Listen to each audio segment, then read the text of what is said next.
शुक्रार 5 एप्रिल मुखेल वड नसत्याक येयात नियाळाक आदार।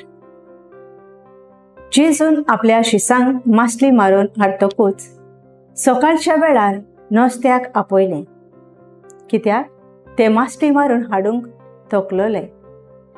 त्या पासत जेजू काळजी घेवन तांकां नसत्याक आपयता।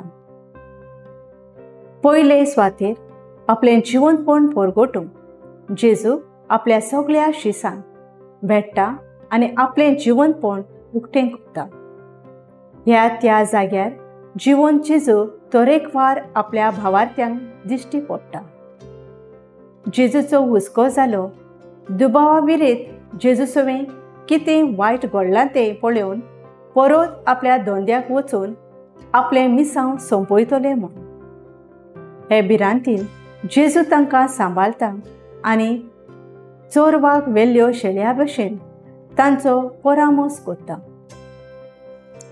जेजू सगळ्यांक वळखता आनी काळजी घेता। दिसपटी कितलो गरीब लोक आयज चोरयां डस्टबीन हातून वचून कितें मेळटा तें पळोवंक धांवून वेतात। थोडीं सकाळीं एक नस्तो घेवंक सकाळच्या फारार कुली कशें काम करून मेळटात ते दुडू घेवन आपलो नस्तो करतात।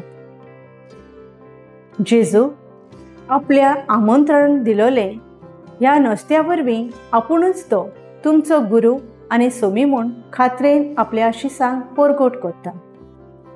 तेंच आयज पासून पवित्र सभा ह्या आत्मीक नस्त्या वरवीं आख्ख्या मनशाकुळाक एकठांय दवरता आनी जिवंत जेजूक गोवाय दिवंक हुस्कायता। म्हजो थारा भावार्थान आनी विस्वासान मिसा बलिदानांत वांटो घेवन जिवंत जेजू परगटतली।